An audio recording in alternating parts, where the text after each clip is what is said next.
Hello friends, super magic રસોઈમાં મિત્રો હું આપનું સ્વાગત કરું છું.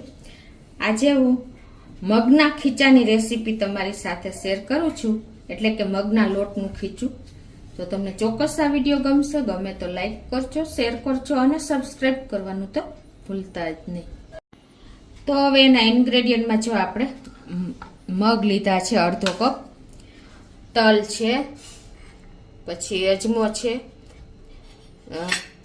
મેથીઓ મસાલો છે, આદુ લસણ અને મરચાંની પેસ્ટ છે, ધાણા ભાજી છે, સોડા છે, જીરું છે, હિંગ છે, હળદર છે અને તેલ છે, મીઠું છે. તો બનાવવાનું ચાલુ કરીએ.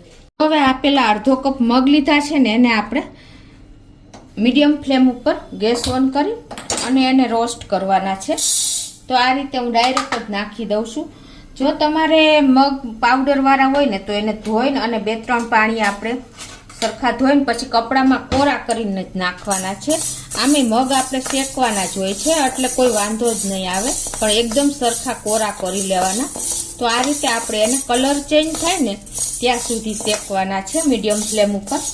અને બીજું મિત્રો, આપણે બધા ઘઉંના લોટનું, ચોખાના લોટનું, આપણે જુવારના લોટનું બધા ખીચા બહુ ખાધા હશે, પણ તમે મગના લોટનું આ એકદમ પ્રોટીનયુક્ત ખીચું બને છે.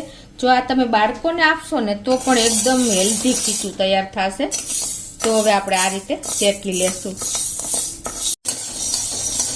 આ ખીચું મિત્રો આપણે વરસાદમાં ગરમા ગરમ ખાવાની બહુ મજા આવે છે અને પ્રોટીનથી ભરપૂર એવું ખીચું આપણે કાંઈ બનાવતા પણ ટાઈમ નથી લાગતો. તો આ રીતે જો આપણે સ્લો ટુ મીડિયમ ફ્લેમ ઉપર લગભગ 7 થી 8 મિનિટ જેવું થયું છે અને જો કલર પણ ચેન્જ થઈ ગયો છે મગનો, તમને ખ્યાલ આવી જતો હશે. મિત્રો આ ખીચું તમે જો હવે આપણે કલર ચેન્જ થઈ ગયો છે તો ગેસ બંધ કરી દેશું અને આ મગને ઠંડા થવા દેશું. મિત્રો આ ખીચું ખાધા પછી તમે બધા જ ખીચા ભૂલી જશો ને એટલું ટેસ્ટી બને છે. અને જો તમે એમને શેકા વગર મગને ક્રશ કરી લેશો ને તો કદાચ અધકચરા રહી જશે, પરફેક્ટ લોટ નહીં બને. એટલે તમારે શેકવા પણ કમ્પલસરી છે. તો હવે આને આપણે ઠંડા થવા દેશું. તો જો આપણા મગ પણ ઠંડા થઈ ગયા છે તો હવે એને આપણે એક મિક્સર જારમાં નાખી અને પીસી લેશું. તો આ રીતે જો આપણે મગને પીસી લીધા છે ને એકદમ સરસ પાવડર તૈયાર થઈ ગયો છે. તમારે આને ચાળવું હોય તો ચાળી પણ શકો છો, પણ મને જરૂર નથી લાગતી. હવે આપણે આ બાજુ ગેસ ઓન કરી અને એક પેનમાં આપણે આ અડધો કપ મગ લીધા હતા ને તો આપણે 3 ગણું પાણી મૂકવાનું છે. એટલે કે અડધો કપ 3 વખત નાખશું, એટલે કે 1.5 કપ ટોટલી થશે. પરફેક્ટ મેજરમેન્ટ સાથે જ હું તમને આ ખીચાની રેસીપી શેર કરું છું. મિત્રો તમે 2 કપ મૂકો તો પણ ચાલે, પણ એકદમ સરસ ઢીલું થોડું ખીચું હોય ને તો ટાઈમ જતા એકદમ કઠણ થઈ જાય છે. એટલે અત્યારે મેં અડધો કપ 3 એટલે કે 1.5 કપ જેવું પાણી નાખ્યું છે. હવે આ પાણીને આપણે ઉકળવા દેશું. પાણી પણ ગરમ થઈ ગયું છે તો એમાં આપણે 1/4 ટીસ્પૂન જેવો અજમો નાખી દેશું. તમને વધારે અનુકૂળ હોય તો વધારે, પણ અડધી ચમચી જેવો નાખી શકો છો.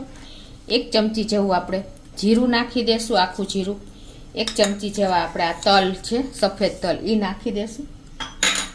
અને આપણે અડધી ટીસ્પૂન જેવો સેજ કલર આવે ને એટલે એટલો આપણે હળદર નાખી દેશું. અને પિંચ જેટલી આપણે હિંગ નાખી દેશું. અને આપણે અડધી ચમચી જેવું મીઠું નાખી દેશું. તમારે ટેસ્ટ એકોર્ડિંગ વધઘટ કરી શકો છો. અને હવે આમાં આપણે 2 ટેબલ સ્પૂન જેવા આદુ મરચાં અને લસણની મેં પેસ્ટ કરી છે એ નાખી દેશું.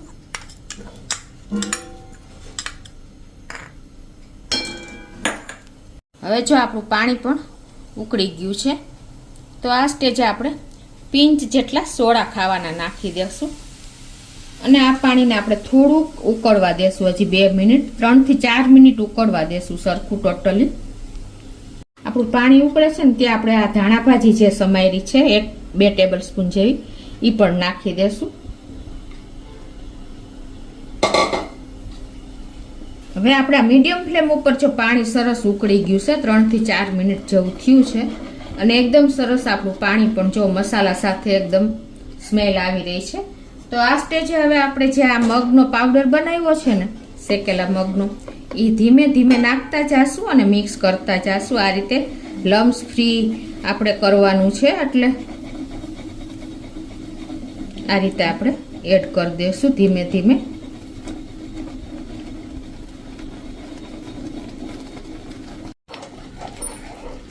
તો આ રીતે જુઓ, આપણે લમ્સ ફ્રી આવી રીતે ખીચું તૈયાર કરી લેવાનું છે.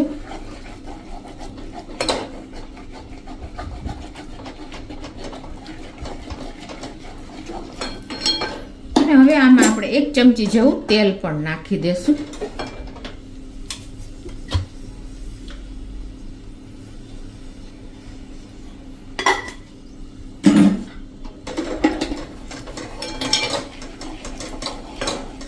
તો આપણું લમ્સ ફ્રી જો બેટર પણ સરસ તૈયાર થઈ ગયું છે. અને હવે આપણે લોખંડની લોઢી મૂકી આ રીતે ગેસ ઉપર મીડિયમ ફ્લેમ ઉપર તપાવી લેશું. પહેલા તો આપણી લોઢી પણ તપી ગઈ છે મીડિયમ ફ્લેમ ઉપર, તો ગેસની ફ્લેમ સ્લો કરી અને આ રીતે આપણે આ જે ખીચાવાળું પેન છે ને એને આ રીતે ઢાંકી અને 7 થી 8 મિનિટ સ્લો ફ્લેમ ઉપર સીજવા દેશું. 7 થી 8 મિનિટ થઈ છે અને જો આપણું ખીચું પણ સરસ કૂક થઈ ગયું છે અને ફ્લફી પણ થઈ ગયું છે. ગેસ બંધ કરી દેશું. આટલું ઢીલું ખીચું હશે ને તો પણ જો ધીમે થોડું ઠંડુ થશે ને એટલે કઠણ થઈ જશે. ઢીલું રહે તો પણ કોઈ વાંધો જ નથી, પણ એકદમ પરફેક્ટ જો તમને ખ્યાલ આવી જતો હશે એવું આપણું ખીચું થઈ ગયું છે. તો હવે એને આપણે સર્વ કરી દેશું. તો એક બોલમાં કાઢી લેશું.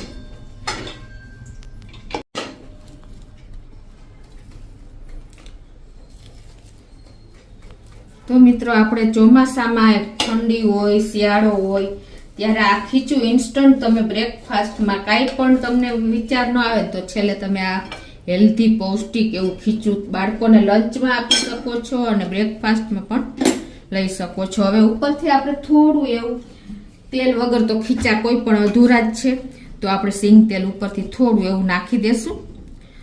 અને આપણે આ જે મેથીયો મસાલો છે અથાણાનો એ પણ આપણે નાખી દેશું. મિત્રો મેં તમને કીધું જ છે કે આની રેસીપી મેં મારી ચેનલમાં મૂકેલી છે, તો તમે એક વખત ખાસ જોઈ લેજો.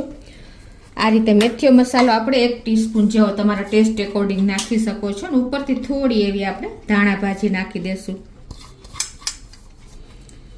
તો મિત્રો ગરમા ગરમ એકદમ હેલ્ધી અને ટેસ્ટી એવું આપણું લીલા મગનું ખીચું રેડી છે. તો તમે ચોક્કસ એક વખત આ રીતે ટ્રાય કરજો અને મને કોમેન્ટ બોક્સમાં જણાવજો કે તમને આ ખીચાની રેસીપી કેવી લાગી, ખીચાનો ટેસ્ટ કેવો લાગ્યો.